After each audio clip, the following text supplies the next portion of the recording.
తిరుపతిలో ముఖ్యమంత్రి చంద్రబాబు నాయుడు మాట్లాడుతున్నారు. ప్రత్యక్ష ప్రసారం ద్వారా చూద్దాం. టీఎంసీలకు ఎన్నిసార్లు రెండు రాష్ట్రాలు తగలబడే పరిస్థితికి వచ్చింది. అటు చెన్నై, అటు బెంగళూరు, అన్ని రాష్ట్రాల్లో ఈరోజు పోరాటాలు, గ్రామానికి మధ్య నీటి మీద అగాధాలు, మండలం జిల్లా రాష్ట్రంలో ప్రాంతాలు, ఇంకో పక్క రాష్ట్రాలు, దేశాలు కూడా పోరాడుతున్నాయి. అలాంటి సమయంలో మనకుండే అడ్వాంటేజ్ ఉపయోగించుకుని ఇవన్నీ కూడా అనుసంధానం చేస్తున్నాం. I'm very happy. అందుకే నేను చెప్పాను, చాలా ఎంత జాగ్రత్తగా ఎన్ని ఎఫర్ట్స్ పెట్టానంటే మార్నింగ్ అండ్ ఈవినింగ్ ఫోన్ చేశాం. నిన్న మంత్రులు అదే చెప్పారు, మీరు పెట్టిన ప్రెషర్ మామూలు ప్రెషర్ కాదు. మొన్న 26వ తారీఖు ఇస్తానని నబార్డ్ చైర్మన్ అంటే కనీసం 3 రోజులు ముందు చేయని చెప్పాను. లేదు సార్ ప్రోగ్రామ్ తో ఫిక్స్ చేస్తాం, 26 చేస్తాం అంటే సరే ఓకే అని చెప్పి చేయించాం.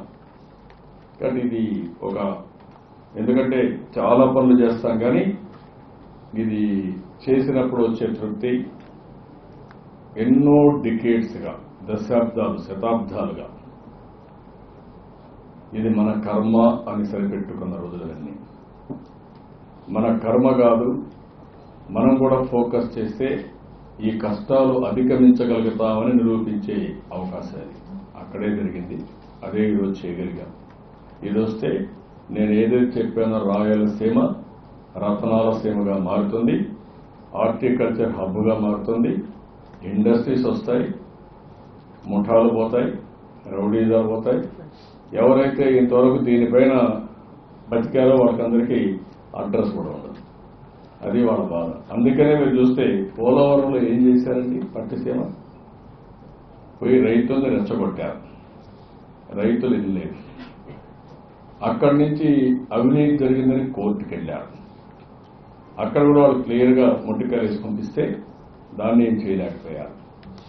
ఆ తర్వాత గాలేరు నగరి అక్కడ కాలువ వస్తే ఆ కాలువకు అడ్డం పడ్డారు.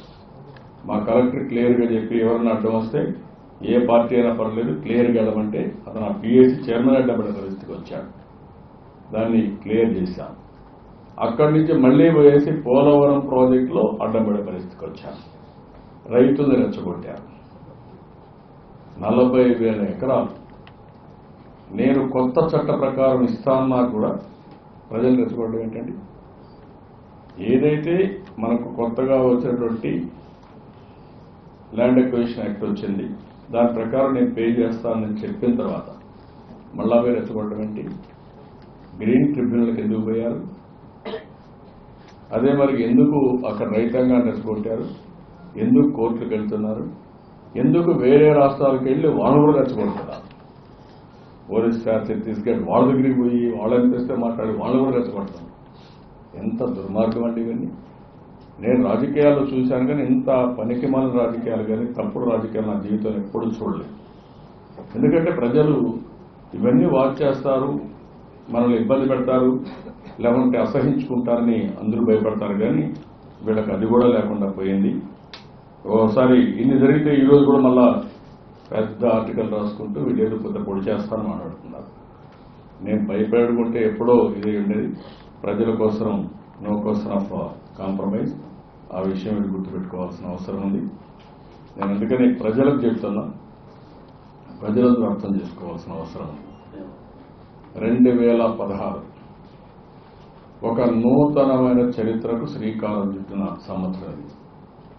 పోలవరం ప్రాజెక్టు నేషనల్ ప్రాజెక్టు కానీ, దాన్ని నబార్డ్ ఫైనాన్స్ కానీ, అన్ని ఏజెన్సీస్ పెట్టి కంప్లీట్ చేయడం కానీ, పట్టిసీమ ప్రాజెక్టు పూర్తి చేసి ఆ నీళ్లు తీసుకొచ్చుకోవడం కానీ ఇవన్నీ జరిగాయి. రాష్ట్రంలో ఉండే ప్రతి ఒక్క వ్యక్తిని ఏదో ఒకసారి లైఫ్లో మీరు ఈ 2-3 ఏళ్లలో ఒకసారి పోలవరం వెళ్ళి చూడాలి. అక్కడ ఈరోజు పరిస్థితి ఏంటి?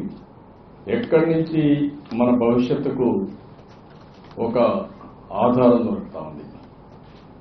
నేను అందుకే చెప్పాను, జీవనాడి, లైఫ్ లైన్. ప్రతి ఒక్కరి జీవితాల్లో వెలుగు తీసుకొచ్చే వెలుగు రేఖ అక్కడి నుంచి మొత్తానికి వస్తుంది. That is where we are conceiving. నేను అందరిని చూడమన్నా. అందుకే రేపు 30వ తారీఖున ఎమ్మెల్యేలని మా సెక్రటరీస్ అందరినీ రమ్మన్నాను. మీరు కూడా విట్నెస్ చేయండి, మీకు ఒక ఐడియా వస్తుంది. పెద్ద దూరం కూడా లేదు. నేషనల్ హైవేలో ఒక 1/2 అవర్ 45 మినిట్స్ రాజమండ్రి నుంచి వచ్చి చూడమని చెప్పి అందరిని ఇన్వైట్ చేస్తున్నాం. ఎందుకంటే సీయింగ్ ఈజ్ బిలీవ్.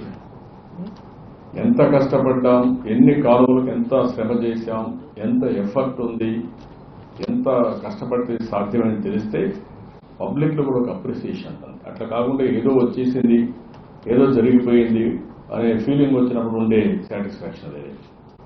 అపోజిషన్ ఏదైతే మాట్లాడుతున్నారో మీరు వాళ్లకు బుద్ధి చెప్పాల్సిన అవసరం ఉంది. ఎందుకు వాళ్ళు ఈరోజు మరి మాట్లాడుతున్నారు? మీరు ఓటేశారు, 1-2 సీట్లు గెలిపించారు. ఆ సీట్లు ఉండే పుంజానికి వాళ్ళు వచ్చి ఇవన్నీ మాట్లాడే పరిస్థితికి వస్తున్నారు. అవే లేవనుకోండి, అవి కూడా మాట్లాడే పరిస్థితి లేదు. మీరిచ్చిన అధికారాన్ని ఉపయోగించుకుని ప్రజలకు అన్యాయం చేయడానికి ముందుకు పోతున్నారు తప్ప, అడ్డుపడుతున్నారు తప్ప ఇంకోటి కాదు. ఆ విషయం కూడా ప్రజలు గుర్తుపెట్టుకోవాల్సిన అవసరం ఉంది. నేను ప్రజల్లో ఒక అవేర్నెస్ తేవడానికి ఇవన్నీ మాట్లాడుతున్నా. మాట్లాడాలి. మాట్లాడకపోతే ప్రజలు ఏమనుకుంటారంటే ఏదో ఇప్పుడు ఉదాహరణకు నేను ఆ రోజు మీరు కూడా కొంతమంది రాశారు స్పెషల్ ప్యాకేజ్ ఎందుకు ఒప్పుకున్నారని. ఈ ఒక్క ప్రాజెక్టుకే as on today revised estimates తయారు చేసుకుంటే, ఇప్పుడే నేను చెప్పను, అవన్నీ ఎస్టిమేట్ చేసుకుంటే చాలా డబ్బులు అవుతుంది.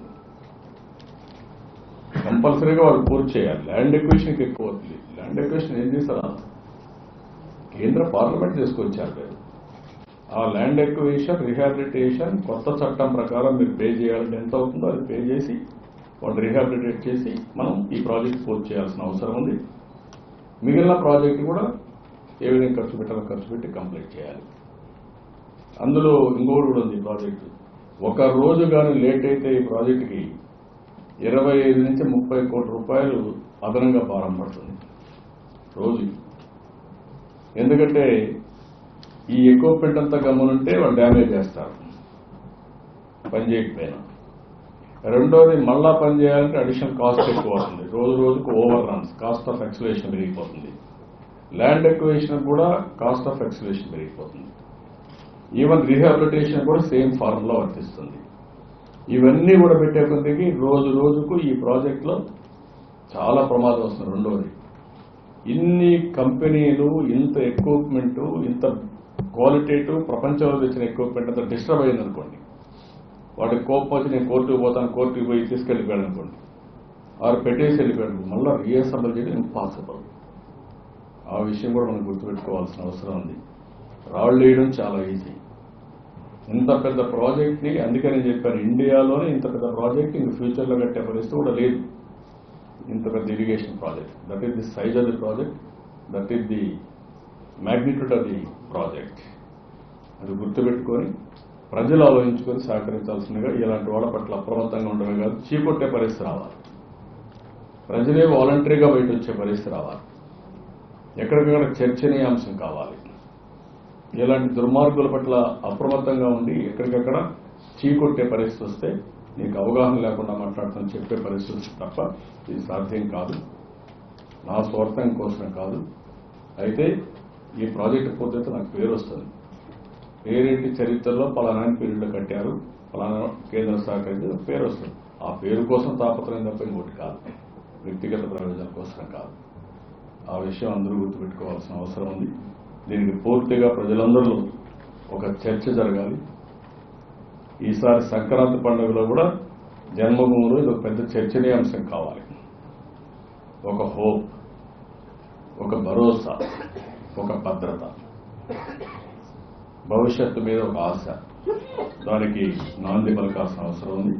అది చేయడం కోసం మీకు కూడా చెప్తే సబబుగా ఉంటుందన్న ఉద్దేశంతో ఇక్కడే పెట్టాను. అంటే విజయవాడ వెళ్దామనుకున్నా కానీ అప్పుడప్పుడు మీకు కూడా తెలియాలి. మీరు కూడా ఏదో రాయేస్తూ ఉంటారు.